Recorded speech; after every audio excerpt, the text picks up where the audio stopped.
नमस्कार। आप सुन रहे हैं द बॉलीवुड रेडियो और मैं हूं आपके साथ आकाश। दोस्तों, ये किस्सा राजेश खन्ना और शत्रुघ्न सिन्हा का है। आखिर राजेश खन्ना ने उम्र भर शत्रुघ्न सिन्हा से बात क्यों नहीं की? कभी जिगरी दोस्त हुआ करते थे, लेकिन बाद में शॉटगन माफी मांगते रह गए, लेकिन काका ने माफ नहीं किया दिल से। शत्रुघ्न सिन्हा बॉलीवुड के ऐसे स्टार हैं जिन्होंने इंडस्ट्री में नाम कमाने के बाद राजनीति का रुख किया। और इतना ही नहीं, शत्रुघ्न सिन्हा एक अभिनेता के बाद सफल राजनेता भी कहे जाते हैं। 15 जुलाई साल 1946 को बिहार के पटना जिले में जन्मे शत्रुघ्न सिन्हा कायस्थ परिवार से आते हैं। अपने 4 भाइयों में सबसे छोटे शत्रुघ्न परिवार में सबसे लाडले और नटखट रहे।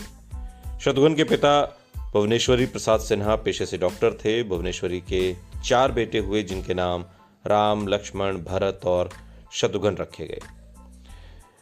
डॉक्टर भुवनेश्वरी अपने 2 बेटों को साइंटिस्ट और 2 को डॉक्टर बनाना चाहते थे। शत्रुघ्न के 2 बड़े भाई साइंटिस्ट बन गए और एक भाई डॉक्टर बन गया। शत्रुघ्न भी पढ़ाई में अच्छे थे, लेकिन उनका मन शरारतों में ज्यादा लगता था।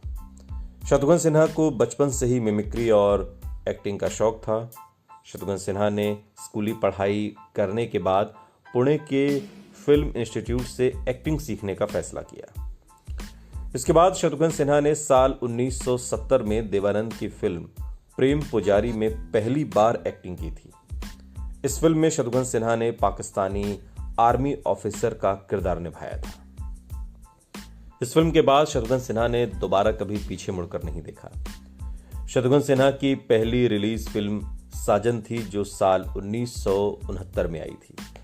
इसके बाद गुलजार की डेब्यू डायरेक्टेड फिल्म मेरे अपने में भी शत्रुघ्न सिन्हा ने काम किया। साल 1973 में शत्रुघ्न सिन्हा ने अपनी फ्यूचर वाइफ पूनम सिन्हा के साथ सबक फिल्म में काम किया। इसके बाद शत्रुघ्न सिन्हा ने अपने करियर में 100 से ज्यादा फिल्में की। इनमें 1983 में आई तकदीर, शिव, 1982 में तीसरी आंख, सागर और 1982 में हथकड़ी, इंस्पेक्टर, ये फिल्में कुछ खास रही। शत्रुघ्न सिन्हा ने 90 के दशक में फिल्मों से अपना करियर राजनीति में बनाने का फैसला किया और यहीं से शत्रुघ्न सिन्हा के अजीज दोस्त राजेश खन्ना के साथ बुराई का जो सिलसिला है वो एक तरीके से शुरू होता है।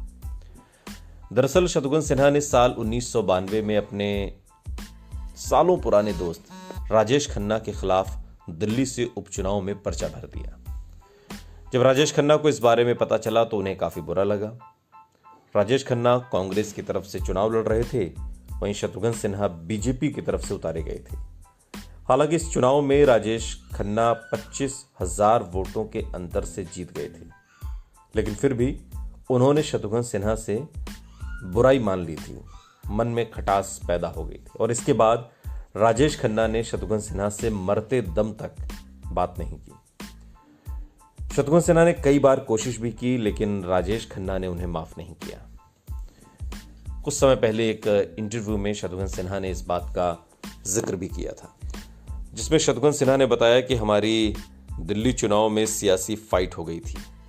इस बात को लेकर काका काफी गुस्सा हो गए थे, उन्होंने मुझे माफ नहीं किया। इसके बाद मैंने कई बार माफी मांगने की कोशिश भी की, लेकिन उन्होंने माफ नहीं किया। बाद में यही किस्सा शत्रुघ्न सिन्हा के साथ भी दोहराया गया। शत्रुघ्न सिन्हा के खिलाफ भी शेखर सुमन ने चुनाव लड़ा था। साल 2014 में हुए चुनावों में शत्रुघ्न सिन्हा पाटलिपुत्र सीट से मैदान में थे और यहीं से शेखर सुमन ने भी पर्चा भर दिया। हालांकि शत्रुघ्न सिन्हा ये चुनाव जीत गए, वहीं शेखर सुमन को इसमें हार का सामना करना पड़ा। लेकिन राजेश खन्ना ने ताउम्र शत्रुघ्न सिन्हा से बात नहीं की, लेकिन शत्रुघ्न सिन्हा और शेखर सुमन के बीच तल्खी आई सियासी तौर पर। बाद में शेखर सुमन सियासत से दूर भी हो गए और शत्रुघ्न सिन्हा भी अब बीजेपी छोड़कर टीएमसी में कांग्रेस से होते हुए आए हैं।